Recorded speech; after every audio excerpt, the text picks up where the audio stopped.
Hey guys, tonight we're heading back to a time when summer heat didn't mean slushies from a corner store or a chilled can of soda from the fridge, but somehow, desserts were still cold.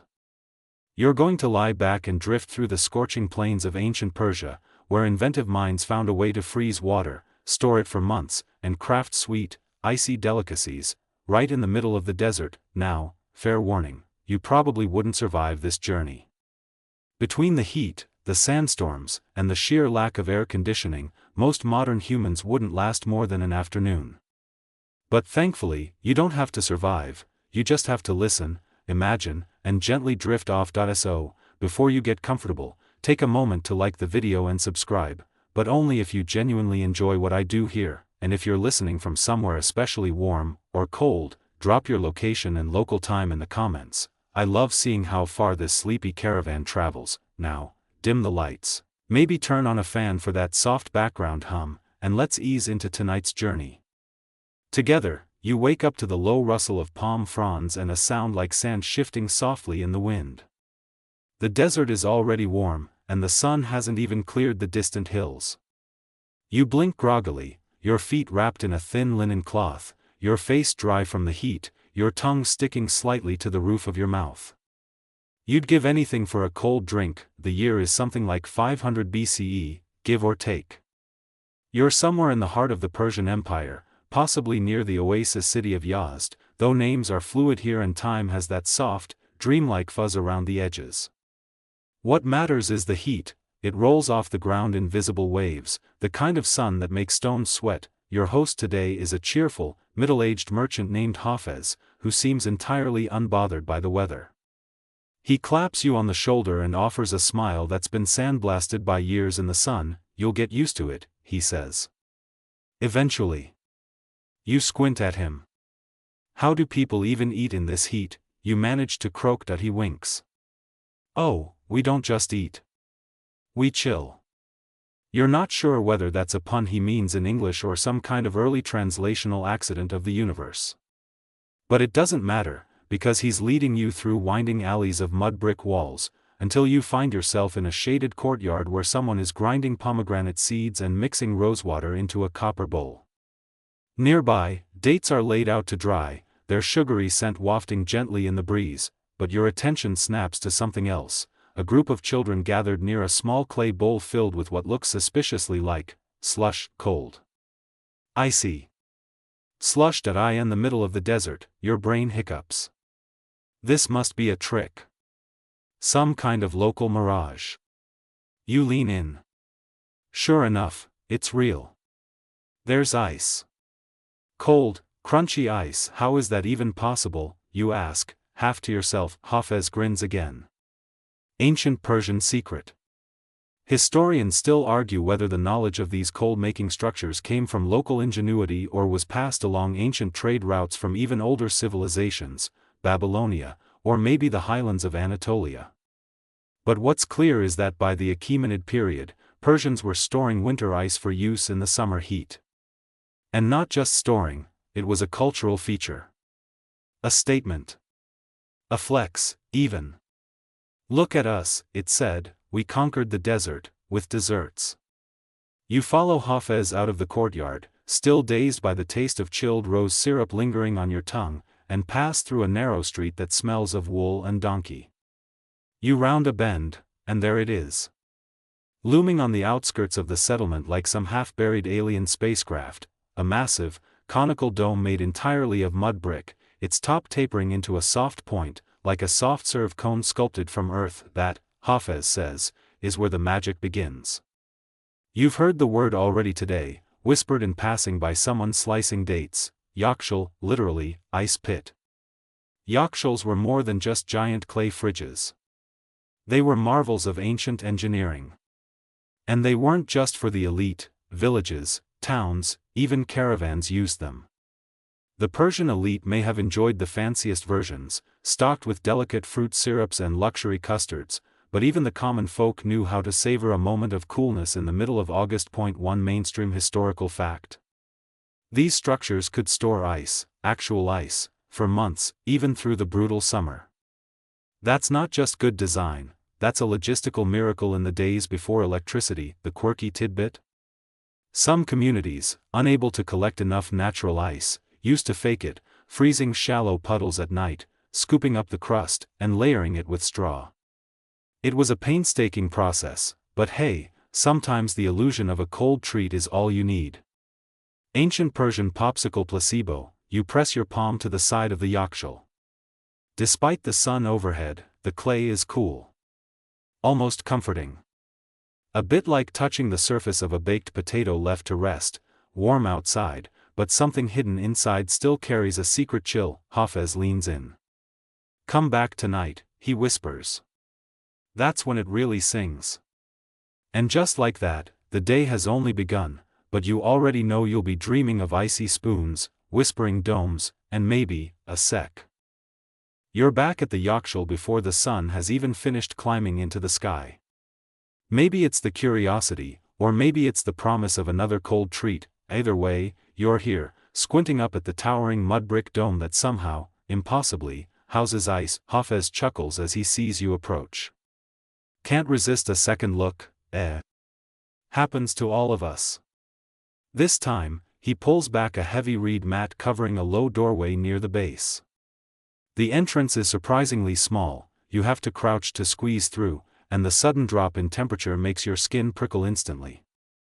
It's like walking into a cave, only the air is bone-dry and eerily still. The inside of the yakshal smells faintly of clay, straw, and something slightly sweet, maybe dates, maybe apricots, maybe just the memory of chilled things.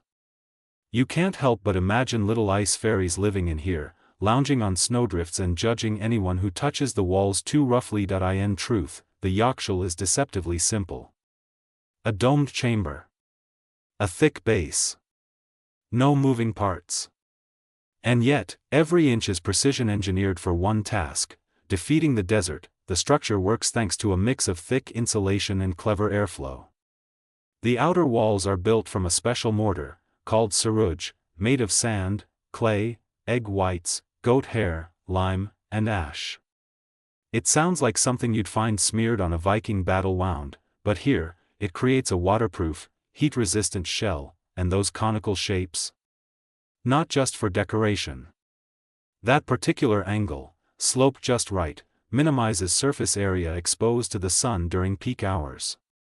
Meanwhile, vents at the top draw warm air upward and out, creating natural circulation. It's not magic. It's just math.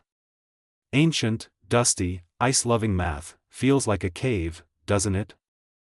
Hafez says softly, stepping beside you into the gloom. You nod, listening to the silence. Most yakshals are connected to shallow pools or sunken pits where winter ice was collected and stored. Some even used underground channels, canets, but we'll get to those later, to funnel in cold water at night, letting it freeze in thin layers. Workers would then chip the ice off and stack it neatly inside, insulating each layer with straw, sawdust, or reeds. One mainstream historical fact. The oldest known yakshals date back over 2,000 years, and some were still in use in parts of Iran well into the 20th century. That's right, long after refrigerators were invented, these elegant, ancient domes were still holding their own, and yet, historians still argue whether the Persians invented the ice house, or simply perfected a much older concept. Some suggest the idea may have come from earlier Mesopotamian cooling pits, others think it developed independently as a response to Iran's wildly swinging climate. Either way, the Persian version stuck around, and for good reason. Now here's your quirky fact: some yakshals doubled as community gossip centers. Not officially, of course, but on especially hot days, people would find excuses to linger nearby, checking the structure, dropping off straw bundles, accidentally passing by 5 times in an hour. The cool air pouring from the vents was irresistible. The yakshal wasn't just a utility, it was the ancient equivalent of loitering in front of a 7-Eleven freezer aisle. You walk slowly across the packed dirt floor, careful not to slip. The light filtering in from the narrow vent above glints off a remaining block of ice tucked into the corner, half melted but proud. You reach out and touch it with the tip of one finger. Cold, hard, and real. In that moment, you get it. This wasn't just about comfort, it was about control. In a world where nature ruled with a burning, sun-soaked fist, this was a tiny rebellion. No, the Yakshal whispered. We make our own seasons here. Outside, you can hear the faint rustle of palm trees in the breeze. But in here, it's hushed, still, and beautifully, blissfully chilly. You could fall asleep right here, curled up beside a 1,000-year-old ice cube, surrounded by mud brick geometry and ghostly echoes of frozen fruit treats. But Hafez nudges your shoulder. Not yet, he says. We have to go to the mountains. You blink. Mountains? He just grins that you're still half asleep as you clamber onto the back of a camel. It's not the most elegant process.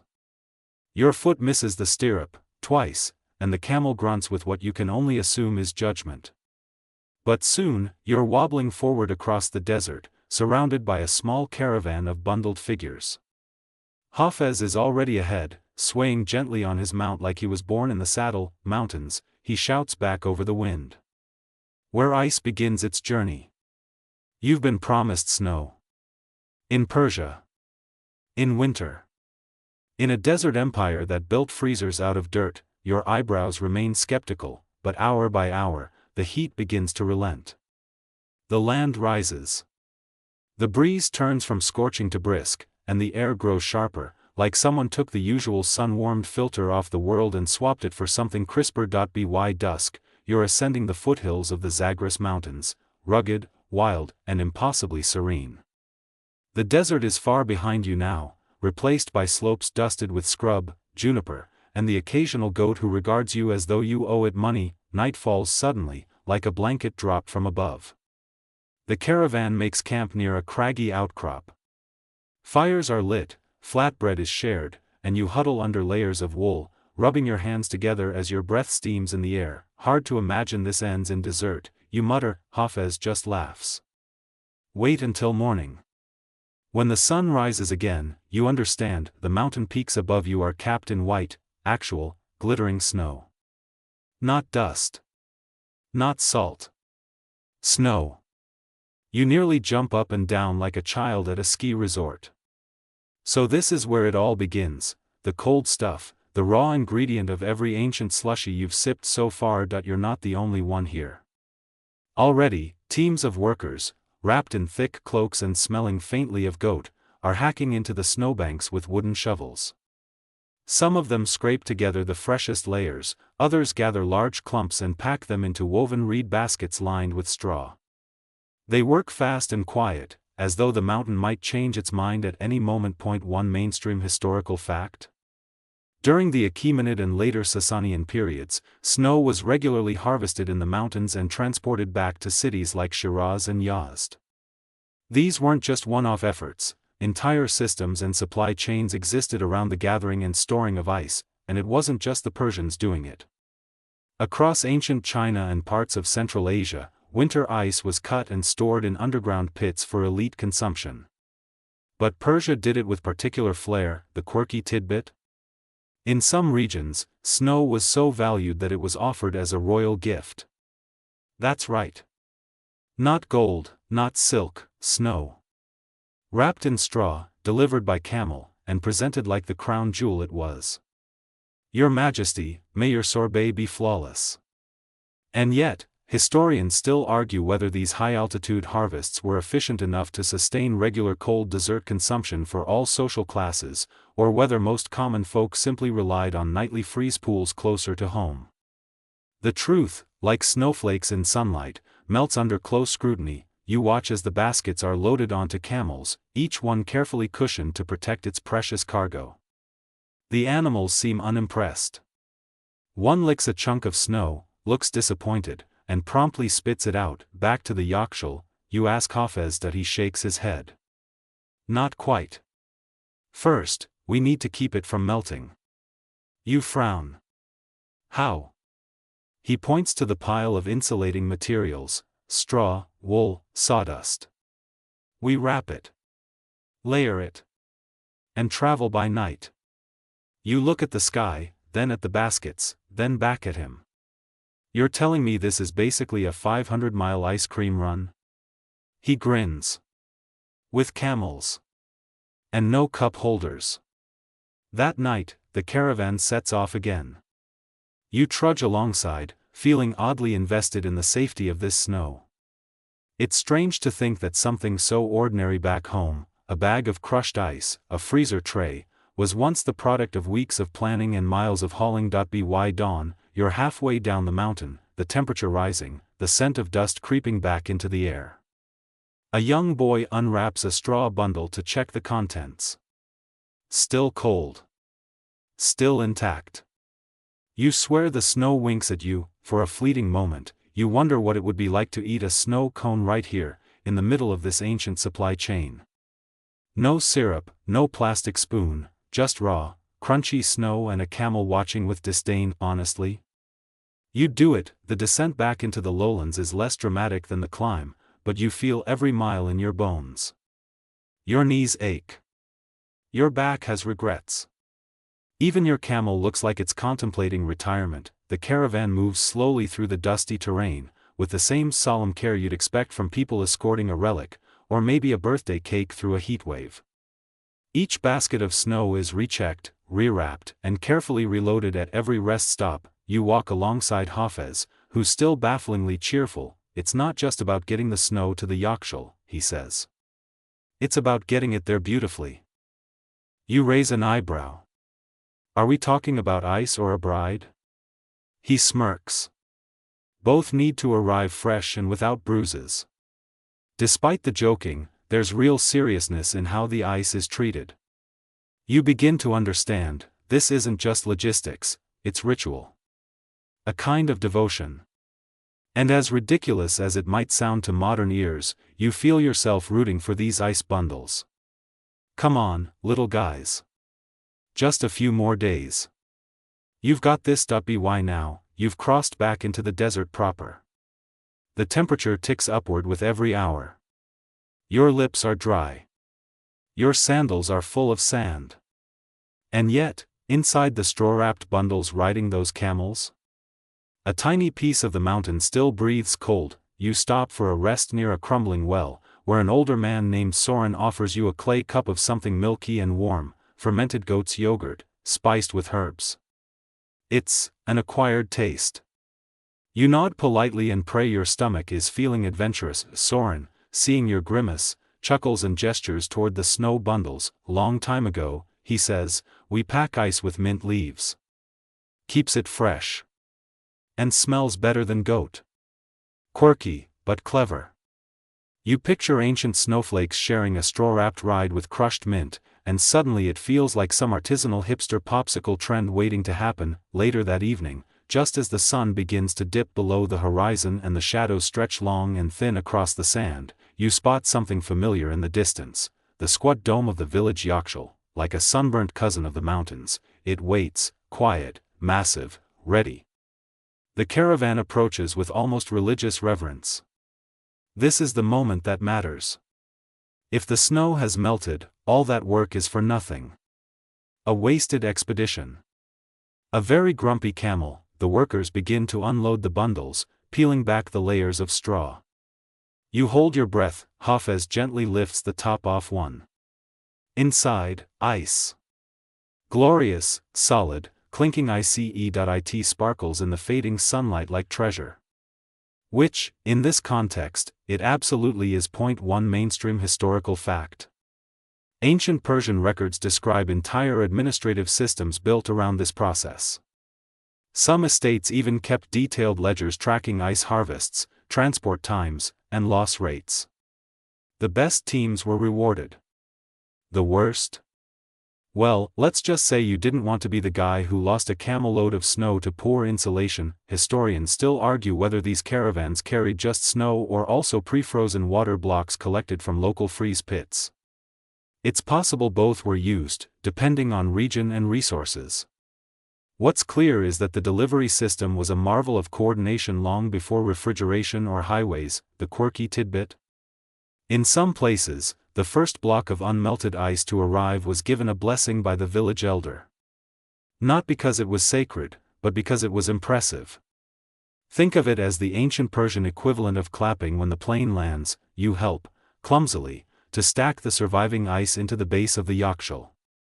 Each piece is carefully laid between layers of insulating material, like precious cargo. The dome breathes coolness, welcoming its guests. Then, the outer mats are drawn back into place, and just like that, the ice begins its summer slumber. It'll be used sparingly, mostly for the Shah's kitchens, religious ceremonies, or special communal treats during the hottest festivals. But for now, it's enough to just know it's there. Waiting, you lean back against the outer wall of the yakshal, sipping water that still tastes faintly of clay, and feel a strange sense of satisfaction. You've seen the full journey, from mountain snow to desert vault, and somehow, it makes your own sweat-soaked tunic feel a little cooler. You wake the next morning to the smell of dates frying in oil and someone humming a tune with no discernible melody. It's oddly comforting. A bird chirps in the distance, one of those desert types that always sounds mildly judgmental, and the village is already stirring. Your back aches from sleeping under the stars, but your curiosity is very much awake. Today, you've been promised something special. Not snow. Not ice. Sorbet. Hafez meets you outside the kitchen courtyard with an apron already tied over his robe. Time to see what all that mountain snow was for, he says with a wink. The kitchen is more like an open-air theater. Smoke drifts lazily from small clay ovens. Bowls of fruit, figs, pomegranates, mulberries, are laid out like colorful offerings.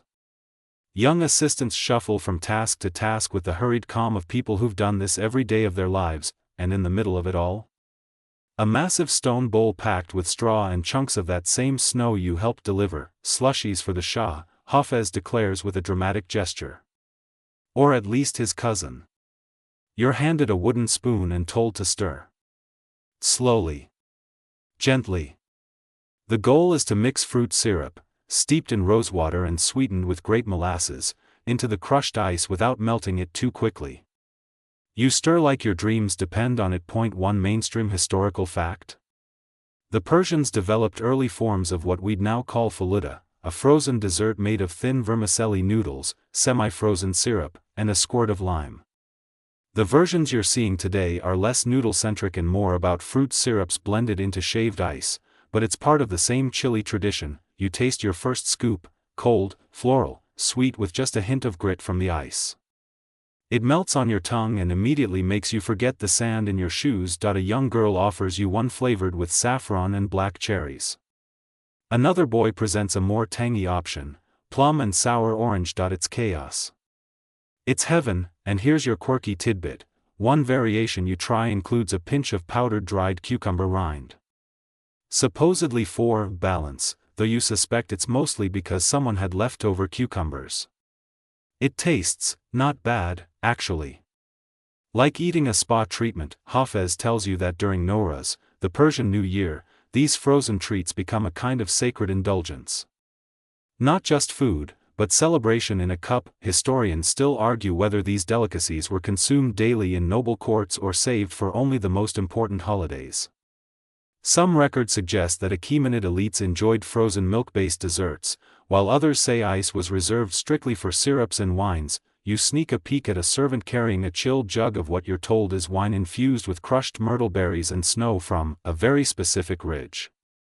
You nod solemnly, as if you too prefer ridge-sourced snow in your drinks. Did the Shah really drink this stuff every day, you ask? Hafez shrugs. If he did, his teeth must have hated him. The courtyard smells of syrup, firewood, and a touch of smoke. You sit cross-legged under a fig tree, slurping gently from a shallow copper bowl.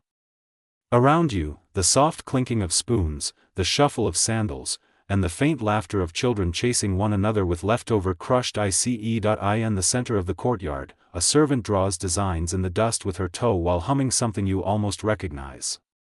Or maybe it's just that kind of melody, lazy, ancient, and perfectly forgettable. You could fall asleep here, honestly. Bowl in your lap. Syrup on your chin. A belly full of frozen fruit, but just before your eyes close, Hafez leans in. You haven't seen the festivals yet, he says. You sigh. Do they involve more stirring? He grins. Oh no. This time, you just eat. The sun hangs like a bronze plate in the sky as you shuffle through a lively village courtyard. Everywhere, there's motion, children darting between stalls, men shading their eyes with wide sleeves, women carrying baskets of flowers and figs. You're following the scent of roasted barley and something sweet, sticky, and suspiciously ice-related. Summer festival, Hafez says beside you, tugging on a threadbare awning to adjust its shadow. Time to celebrate surviving the sun.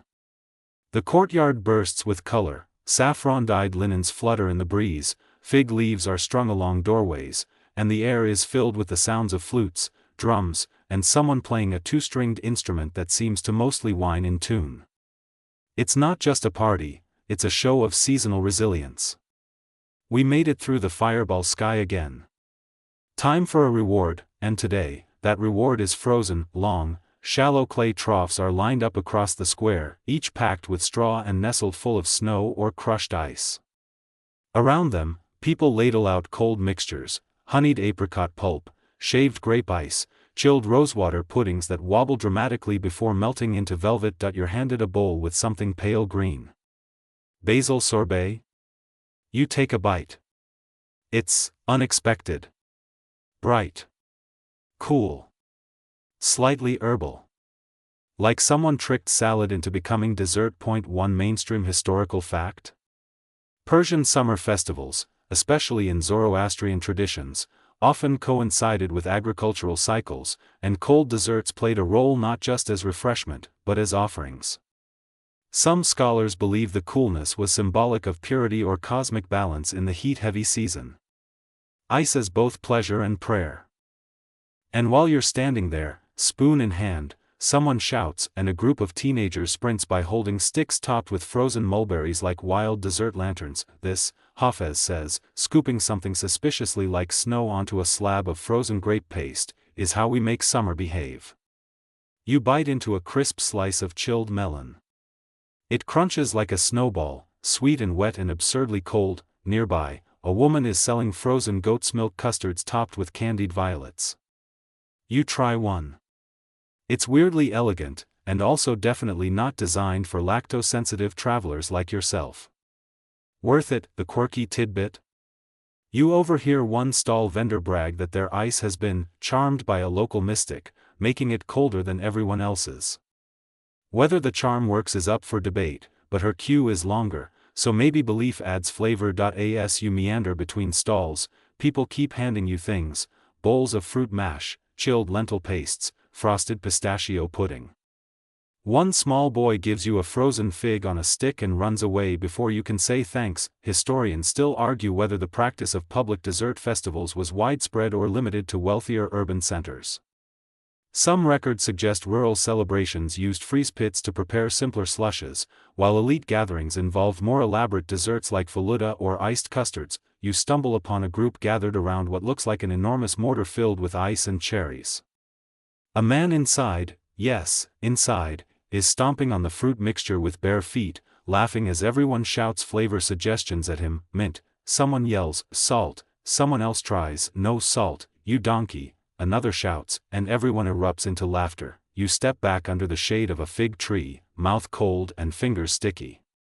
A goat eyes your fig popsicle like it's about to make a move. You say to Hafez, this is probably the most delightful form of weather rebellion I've ever seen. He nods. Every summer, we fight the sun.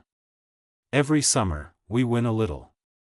The heat might still shimmer across the stones, but everywhere you look, there's laughter, cold desserts, and the quiet satisfaction of having outwitted nature. You lie back on a rug someone's tossed near a fountain, bowl still in hand, and listen to the drip of water, the rustle of linen, the soft crunch of someone biting into snow. You're not sure if this is a memory, a dream, or just the world's coziest historical hallucination.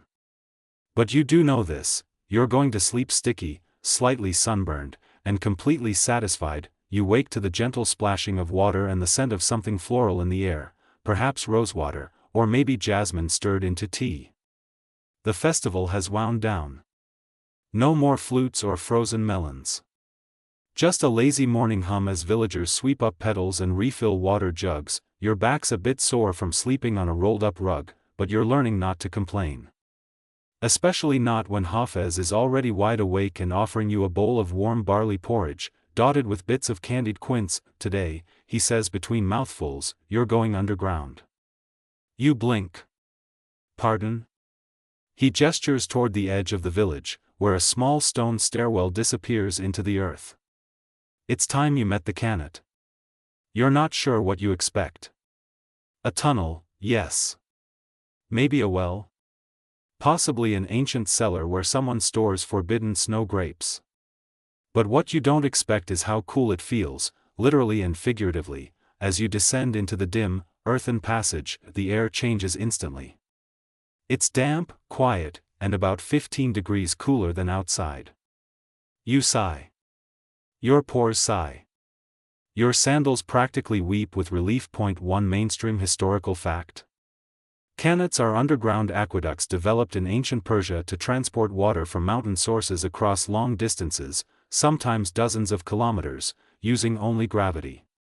The slope was calculated so precisely that water flowed gently, continuously, and without mechanical aid. The tunnel you're walking through isn't wide, just enough space for one person and a donkey, assuming the donkey was both patient and very slim. Small ventilation shafts rise at intervals to the surface, letting in pinpricks of dusty light. Some have ropes dangling from them, others are sealed with woven lids, still working after all these centuries, Hafez says, dragging his fingers along the wall. Keeps the gardens alive. Keeps the Yakshul breathing. That's the surprising part. This water doesn't just irrigate, it helps cool. Some Kanats connect to Yakshuls or underground basins. Cold water flows beneath or beside stored ice, prolonging its life. It's like installing central AC in the Bronze Age, using nothing but dirt, math, and wishful thinking. You reach a small chamber where the tunnel widens. Here, stone basins collect trickles of fresh mountain water. A woman is washing mint leaves, humming softly to herself. She glances up, smiles, and offers you one. You chew it thoughtfully. It's shockingly cold, the quirky tidbit. Some legends say that skilled Kanat diggers, mekanis, could tell the quality of water by the sound it made in the dark. Sweet water apparently had a smooth, steady rhythm, while brackish water burbled or clicked. You find this oddly poetic, and slightly terrifying. You can't even tell your own kettle's boiling half the time. Historians still argue whether the Kanat system was invented solely by the Persians or evolved through exchanges with Mesopotamian or Central Asian water engineering. What's certain is that Persia made it an art. There are Kanats still operating in Iran today that date back over a millennium. As you crouch near one of the trickling channels, your fingers dip into the water. It's icy. Sharp. You wonder if this is the same water that will chill the next round of desserts. Suddenly, the tunnel echoes with laughter. A small boy, no older than 6, comes racing through, slipping slightly as he splashes barefoot through the water. Behind him, an older woman scolds him half-heartedly, holding a basket of cress and laughing despite herself. Even the Kanat is a playground in summer, Hafez murmurs. You sit on a flat stone ledge and let your eyes adjust. There's a rhythm here, a pulse. Water that never rests. A system that's outlived dynasties.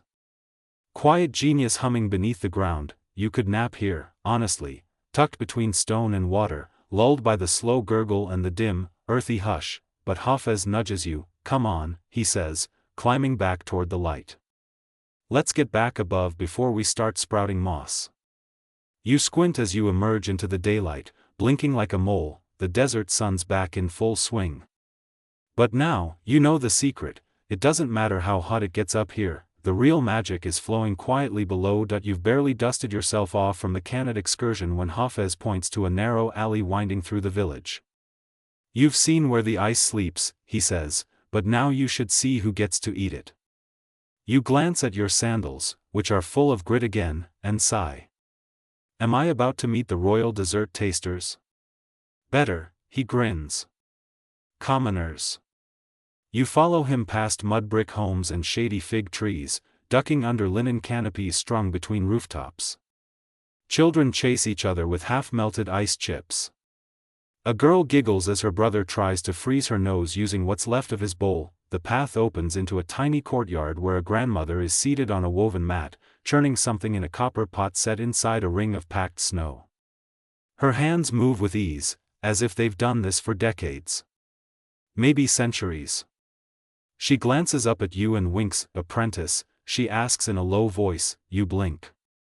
"I can be?" She nods solemnly and gestures to the churn. "Stir.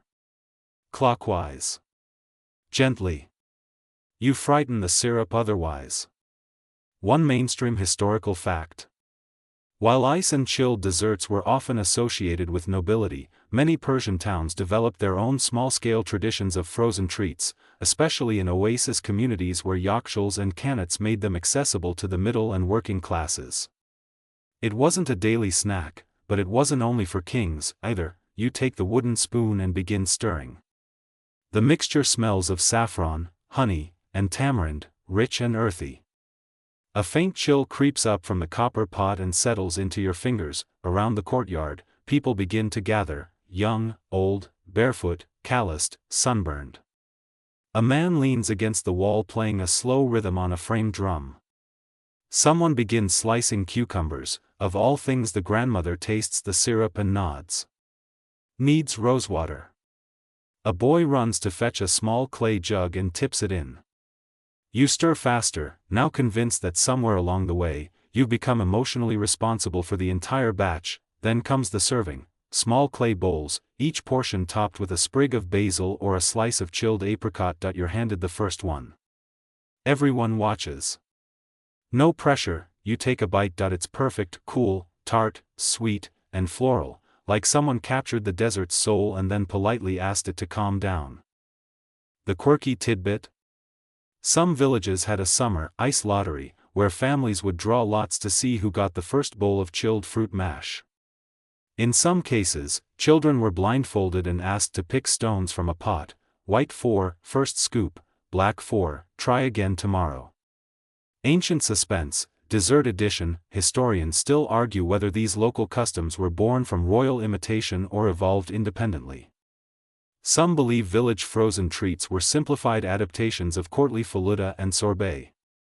Others suggest entirely separate culinary traditions rooted in available ingredients and local taste. As you finish your bowl, a small girl taps your arm. "Have you tried the sharbati saffron?" she whispers, holding up a second bowl filled with icy, golden slush. You take a cautious sip. Saffron. Cardamom. Cold water from the kannat. It tastes like a lullaby and a lightning bolt. Had a very quiet baby. The grandmother sees your expression and chuckles. "That's what we drink when summer gets rude." You sit under a grape arbor, bowl in hand, as the sun filters through the leaves in lazy dapples. Around you, voices rise and fall, stories told, names called out, laughter bubbling like a spring. No one's in a hurry. The ice is melting, yes, but slowly. Thoughtfully. As if it knows it's part of something sacred, you lean back and let the heat and coolness mix in your chest. This isn't just about ancient technology or survival strategies. It's about joy. Inventiveness. Small, soft victories in the face of blistering heat, and, you admit to yourself, it's about really good frozen pudding. The afternoon sun stretches long shadows across the dusty courtyard as you follow Hafez through a twisting alley lined with ancient pottery shards and fragrant herb gardens. The air smells faintly of mint and earth, and you realize how thirsty you've become after all the stirring and tasting. Hafez pauses before a low, domed structure made of mud and straw. It looks like a giant, upside-down clay bowl with tiny vents scattered across its surface. "This," he says softly, "is the yakshal, the ancient Persian icehouse." You crouch beside the entrance, brushing aside dry leaves, and peer inside. The air here is cool and still, a refuge from the relentless desert heat. You can almost imagine the sounds of workers, hushed footsteps, the clinking of ice blocks as they're moved into place. One mainstream historical fact. Yakshals were ingenious structures used to store ice and perishable foods year-round, often built with thick walls of a special insulating mortar called saruj, which combined sand, clay, egg whites, lime, goat hair, and ash. making it waterproof and incredibly durable. Hafez leads you around the dome's circumference.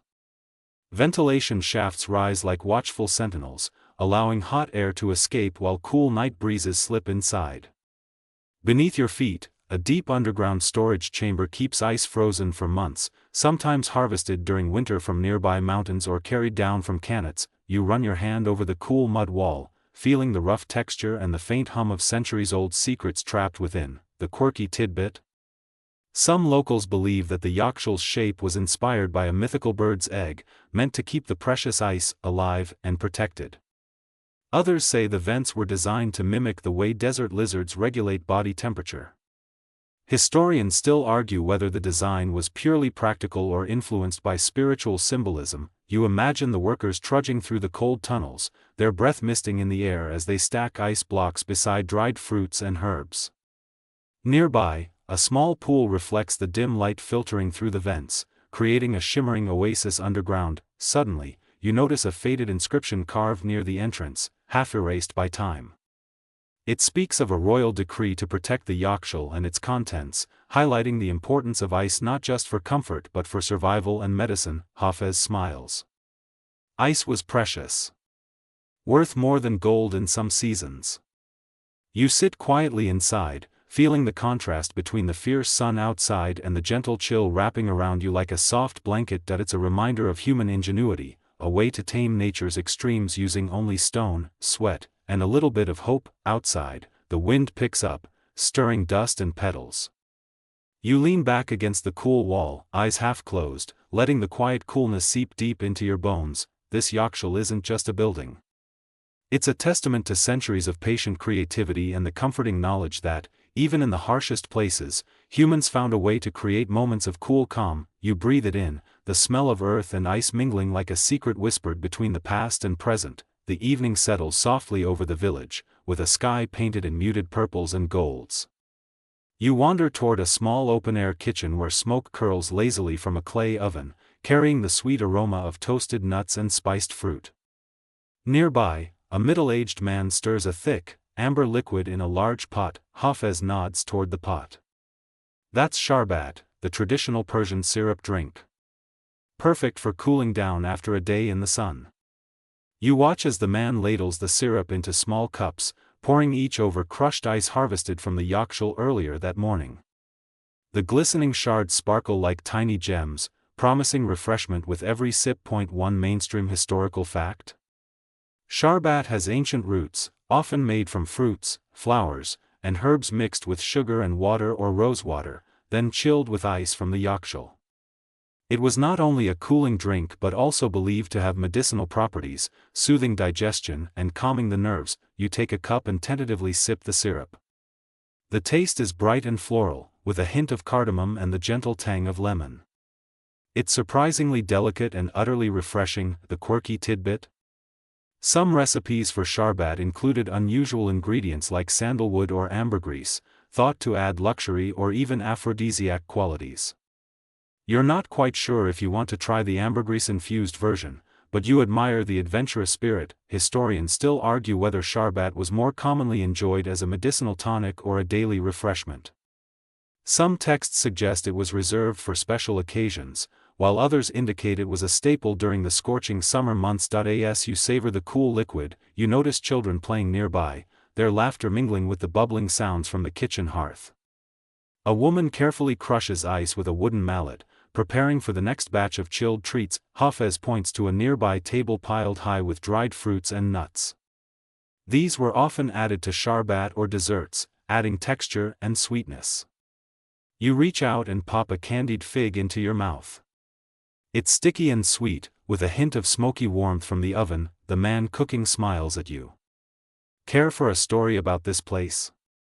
You nod eagerly, settling down on a low bench. He begins to tell of an ancient Persian king who was so fond of sharbat that he ordered yakshuls built across the empire to supply him year-round. His courtiers competed to invent the most exotic recipes, from rose and saffron to pomegranate and even pomegranate with mint. You laugh softly. Sounds like a royal iced tea competition. He grins. Indeed. Historians still debate whether these royal recipes influenced common folk drinks or stayed locked behind palace walls. As twilight deepens, the kitchen fills with the warm glow of lanterns, and the scent of herbs and sweet syrup wraps around you like a cozy blanket. You sip your sharbat slowly, the coolness spreading from your lips down to your chest, chasing away the lingering heat. You glance up at the stars beginning to twinkle, feeling a gentle contentment. Here, in this small village tucked between desert and mountains, the art of cold and sweet has endured for centuries, a quiet celebration of life's small comforts amid the vast, warm world. The stars twinkle faintly overhead as you wander away from the courtyard and back toward the village square, where a small crowd gathers around a storyteller draped in a soft wool cloak. The air has cooled, but the warmth of voices and laughter carries on. Hafez leans in and whispers, "Time for some legends, the kind that chilled the imagination before the ice even arrived." You settle beside him on a woven mat, the ground cool beneath you. The storyteller begins weaving tales of ancient Persia, where yakshals weren't just practical, they were almost magical. Point 1 Mainstream historical fact. Persian literature and poetry often referenced ice and coolness as metaphors for purity, love, and even divine power, showing how intertwined climate and culture were. Ice was a symbol as much as a substance, inspiring poets and mystics alike. The quirky tidbit? There's a charming folk tale about a young woman who outwitted a desert spirit by offering him the coolest thing she could find, a bowl of ice harvested from the yakshal. The spirit, stunned by the cold, promised her safety and eternal spring in her village, an early version of cool under pressure. Historians still argue whether such stories were purely metaphorical or if they reflect actual beliefs about the sacred qualities of ice and water in Persian spirituality. As the storyteller's voice rises and falls, you feel the rhythm of the night, the slow pulse of history flowing gently around you. You imagine ancient travelers crossing scorching sands, dreaming of the cool shade and icy sweets waiting for them at journey's end. A small child tugs at your sleeve, pointing at the storyteller. "Tell us about the first yakshal," she insists, eyes wide. Hafez chuckles. "That's a story for another night," he says softly. "But it involves mountains, clever builders, and a little luck." You watch the firelight flicker on the storyteller's face, his words painting pictures of long ago summers when ice was a treasure more precious than gold. Around you, the village breathes, soft conversations, the rustle of palm leaves, the occasional hoot of an owl. You lean back, letting your body sink into the earth's gentle embrace.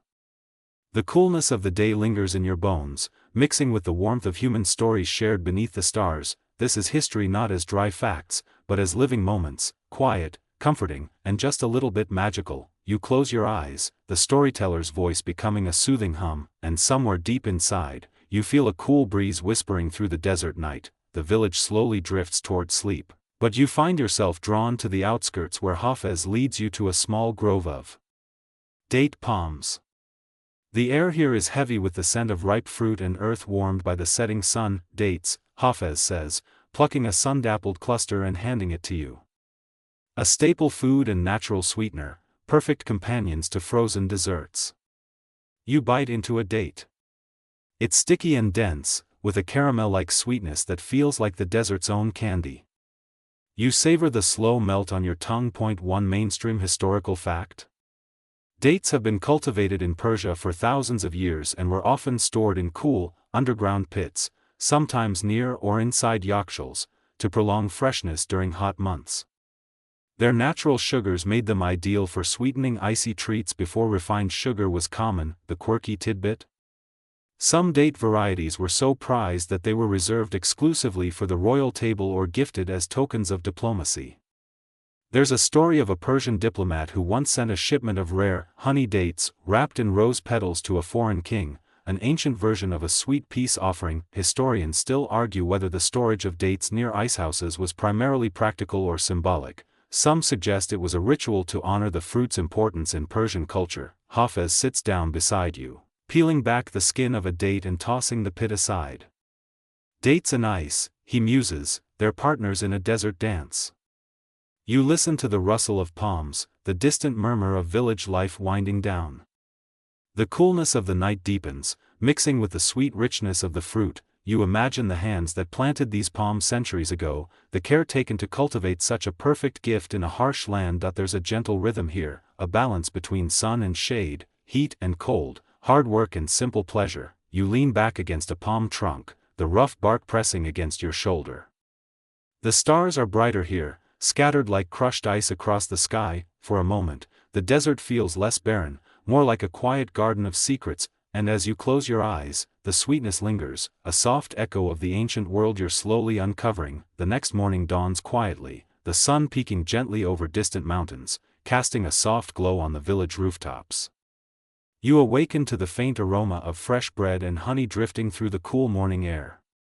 Hafez beckons you toward a small bakery nestled between two adobe walls. Inside, the warmth from a clay oven wraps around you like a familiar hug. A baker kneads dough dusted with flour, his movements rhythmic and practiced, almost meditative. You notice a small container of ice shards resting nearby, used to keep ingredients cool during the day's work. One mainstream historical fact. Ancient Persian bakers sometimes used crushed ice to keep dough and ingredients cool in summer, preventing fermentation from speeding up too much in the heat, a simple but clever trick to maintain quality. The quirky tidbit? Some Persian bakeries were known to serve chilled flatbread sprinkled with sugar and rosewater, an early form of sweet snack eaten alongside icy drinks or desserts. Historians still argue whether these chilled breads were common street food or reserved for special occasions, with some evidence suggesting they were a delicacy enjoyed mostly by city elites. As the baker slides loaves into the oven, you watch the firelight flicker, casting dancing shadows across flour-dusted walls. The scent of baking bread mingles with the crispness of morning air and faint hints of dried herbs. You're handed a small piece of warm bread, still steaming slightly. The crumb is soft but with a gentle chew, and the sweetness of honey lingers on your tongue. Outside, village life begins to stir, farmers preparing tools, children chasing chickens, women arranging herbs in baskets. Hafez leans in and murmurs, the daily rhythms of food and ice were intertwined. One cooled the body, the other nourished the soul. You smile, thinking of the icehouses, the frozen treats, and now this humble bakery. The past seems less like a distant era and more like a layered tapestry woven with everyday moments of care and creativity. As you savor the bread, you imagine the conversations held over morning meals centuries ago, the exchange of stories, laughter, and perhaps a shared bowl of cooling sharbat. The warmth from the oven, the chill of the ice, the sweetness of honey, all combine into a quiet harmony that feels oddly comforting. You take a slow breath, letting the moment settle deep within you, and somewhere beyond the oven's glow, the desert sun rises higher, promising another day filled with small, simple wonders. The sun climbs steadily as you wander back toward the village's edge, where a narrow canal glints like a silver thread through the dusty landscape. Hafez gestures toward the ancient irrigation system known as a cannet, an underground channel designed to carry cool water from distant mountains. You follow the gentle murmur of flowing water, stepping lightly over smooth stones warmed by the sun. The cannet's presence feels almost magical, a hidden river beneath the desert's arid surface. One mainstream historical fact. Cannets were vital to Persian agriculture and daily life, channeling water over long distances to provide irrigation and drinking supplies while minimizing evaporation, a remarkable feat of ancient engineering. The quirky tidbit? Some cannets were deliberately built with small side chambers where water could be stored and even slightly cooled before use, creating micro-oases along their routes. Locals believed these pockets also had spiritual significance, offering rest and refreshment for travelers and wildlife. Historians still argue whether the cannet system's design was influenced more by practical necessity or if it was guided by cultural and religious ideas about purity and flow. You lean over the edge of the canal, dipping your fingers into the cool, clear water. The sensation is refreshing, a sharp contrast to the dry heat that lingers in the air. You watch as small fish dart beneath the surface, shimmering like tiny jewels. Hafez points out how the cannet water was sometimes diverted toward yakshuls to enhance their cooling effect, creating a delicate interplay between water management and refrigeration. Nearby, farmers tend to crops nourished by the cannet's life-giving flow, rows of fragrant herbs, figs, and pomegranates that seem almost miraculous in such a dry land. You feel a gentle breeze, carrying the scent of wet earth and sun-warmed stone. It's as if the cannet is a quiet artery pumping life into the desert. you imagine the engineers and laborers who dug these tunnels by hand, risking collapses and heat, all to bring water, and with it, survival, to their communities. As you stand there, you realize the canot is more than infrastructure, it's a symbol of patience, persistence, and the profound human desire to create comfort amid harshness. The water flows steadily, a soft, constant reminder that even in the driest places, life finds a way. You close your eyes and let the gentle sound lull you, a soothing current beneath the vast, endless sky. The sun begins to dip low, casting long, sleepy shadows over the village as you make your way back toward the Yakshal. The day's warmth starts to mellow into a gentle coolness, wrapping the desert in a soothing embrace. You pause at the entrance to the ice house, running your hand over the familiar, rough surface of its mud brick walls. The air inside still holds that comforting chill, a quiet refuge from the fading heat. You think back over the journey, through dusty streets and fragrant orchards, the sharp taste of sharbat, the soft sweetness of dates, the rhythmic kneading of dough, and the shimmering flow of canot water. Each moment, a delicate balance of heat and cold, effort and ease, survival and small joys. Historians still debate exactly how widespread and standardized these refrigeration methods were across the Persian Empire, but one thing is clear: the ancient Persians' ingenuity gave them a precious gift, the ability to bring coolness and comfort to the desert. Now, as the stars begin to twinkle faintly overhead, you settle down near the Yakshal's entrance, feeling the gentle coolness seep into your skin. The desert night hums softly around you, a quiet lullaby of rustling palm leaves, distant animal calls, and the faint trickle of water in the canot. You breathe in deeply, letting the calm settle deep within. Here, in this ancient place, the past whispers to you, not in grand battles or sweeping conquests, but in small, simple comforts like ice in the desert. That it's a reminder that even the most unlikely things can bring peace. As your eyes grow heavy, the cool air carries you gently toward rest, and with a soft smile, you drift off, wrapped in the quiet magic of an ancient Persian night. Word count: 1053. Wind down the night stretches on, slow and steady, like a soft breath released into the quiet dark. The desert cools beneath a velvet sky, and your thoughts settle into a gentle rhythm, as steady as the ancient canot's flowing water. There is a calm in knowing that long before modern machines and fridges, people found ways to carve out moments of coolness and comfort from the relentless heat. Their hands shaped stone and mud, their minds crafted clever designs, and their spirits held on to hope for relief, even in the toughest conditions. Now, you rest in that same coolness, wrapped in the soft shadow of the past. The Yakshal stands silent and still, a quiet guardian of ice and stories, waiting patiently through the night. Feel the gentle night air on your skin, the steady pulse of history beneath your feet, and the soothing hush of desert life all around you. Let your breathing slow and deepen, the way water flows in hidden channels beneath the earth. Calm, steady, endless. Soon, sleep will come as naturally as the stars appear, wrapping you in a soft blanket of dreams. Thank you for joining this quiet journey through ancient Persia's cool deserts. May your dreams be sweet and your rest peaceful. Good night.